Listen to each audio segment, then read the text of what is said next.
Hello friends, welcome back to the class of economics by Anuj Bansal.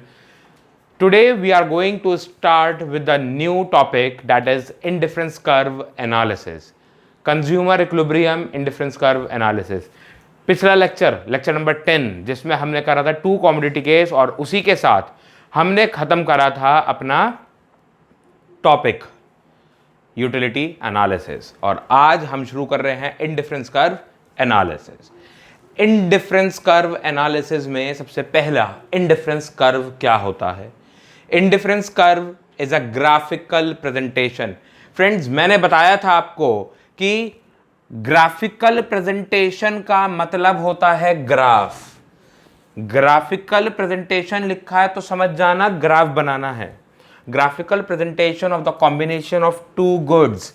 दो goods की बात हो रही है। फिर से पहले चैप्टर में पढ़ाया था कि दो गुड्स की बात इसलिए करते हैं क्योंकि दो एक्सिस अवेलेबल हैं, दो को ही प्लॉट कर सकते हैं।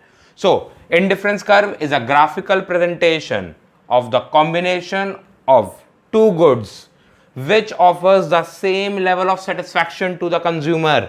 Beta, the combinations PQRS are giving the same level of satisfaction to the consumer.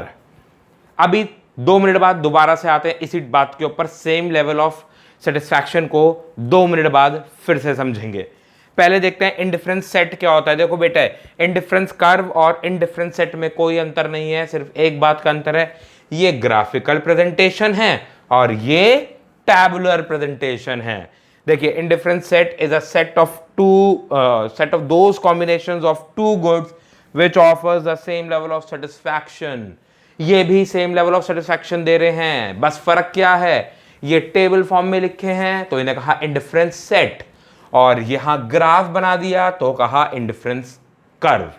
अब बात समझते हैं कि sir same level of satisfaction से क्या मतलब है अपना। तो बेटा, सेम लेवल ऑफ सेटिस्फैक्शन को समझने के लिए इस सेट को देखेंगे। देखिए, यहां पर हमारे पास टोटल 4 सेट्स बने हैं, set P, set Q, set R, set S।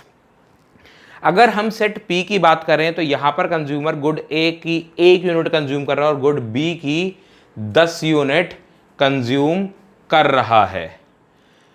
Good A की 1 यूनिट कंज्यूम कर रहा है और गुड B की 10 यूनिट्स को कंज्यूम कर रहा है। ठीक, यहां पर अब समझना यह है कि Q में देखिए A का कंजप्शन हुआ increase, on the other hand B का हुआ डिक्रीज। अब समझिएगा, मान लीजिए यहां पर X लेवल ऑफ सेटिस्फैक्शन मिलता है हमें, X लेवल ऑफ सेटिस्फैक्शन मिलता है हमें, तो बेटा सेट Q भी अगर आप कंज्यूम करते हो, मतलब P छोड़कर, अगर कॉम्बिनेशन P को छोड़कर आप कॉम्बिनेशन Q की तरफ मूव करते हैं तो भी आपको जो सेटिस्फैक्शन मिलेगा वो X लेवल का ही मिलेगा।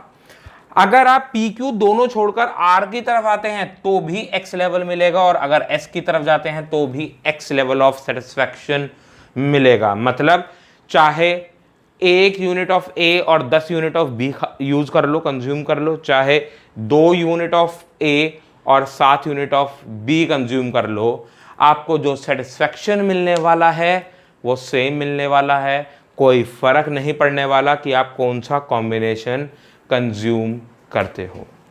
बेटा, जब हमने यूटिलिटी एनालिसिस को पढ़ा था तब हमने जाना था कि यूटिलिटी एनालिसिस में उसे हमने कार्डिनल अप्रोच के नाम से जाना था और जब हम बात करते हैं इंडिफरेंस कर्व एनालिसिस की तो यह कहलाती है ordinal approach. Sir, ordinal approach क्यों कहलाती है? कार्डिनल अप्रोच तो वो इसलिए कहलाई थी क्योंकि उसमें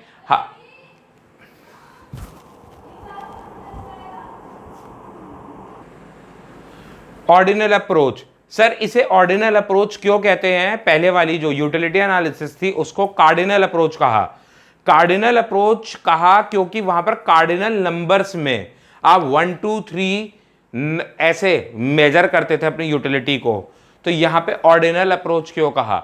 यहां पर ऑर्डिनल अप्रोच इसलिए कहा क्योंकि यहां पर सेटिस्फैक्शन जो है ना बेटा, satisfaction is measured in terms of ranks। यहां पर आप रैंक्स के टर्म्स में मेजर करने वाले हैं अपने सेटिस्फैक्शन को। रैंक बोले तो जैसे कि हाई सेटिस्फैक्शन, लो सेटिस्फैक्शन, एवरेज सेटिस्फैक्शन, आप इस तरीके से इसको मेजर करने वाले हैं। समझिएगा एक बात को बेटा, आप कभी भी कुछ भी कंज्यूम करते हैं तो जो आपको सेटिस्फैक्शन मिलता है वो आपको हाई, एवरेज, लो, मीडियम, मॉडरेट ऐसा सेटिस्फैक्शन मिलता है। क्या कभी आपने अपने सेटिस्फैक्शन को in terms of number define किया है? तो नहीं किया आपने। तो बेटा इसीलिए समझ लीजिए जो यूटिलिटी एनालिसिस है वो बुकिश कॉन्सेप्ट है, और जो इंडिफरेंस कर्व एनालिसिस है ये रियल कॉन्सेप्ट है। इस कॉन्सेप्ट को हम अपनी लाइफ में यूज करते हैं। हम जब कोई भी कॉमोडिटी को कंज्यूम करते हैं तो हम बताते हैं कि that we have gained high satisfaction और not we have gained the low satisfaction, आज अच्छा नहीं था, या we have gained the average satisfaction. जैसा हमेशा होता है वैसा ही सेटिस्फैक्शन आज भी हमें मिला है। तो ये हुई बात इंडिफरेंस कर्व एनालिसिस की बेसिक्स की, जिसमें हमने जाना कि इंडिफरेंस कर्व का मतलब क्या होता है और इंडिफरेंस सेट क्या होता है। इंडिफरेंस कर्व ग्राफिकल प्रेजेंटेशन होता है और इंडिफरेंस सेट आपका कॉम्बिनेशन होता है ऑफ टू गुड्स जो सेम लेवल ऑफ सेटिस्फैक्शन देता है लेकिन टैबुलर फॉर्म में।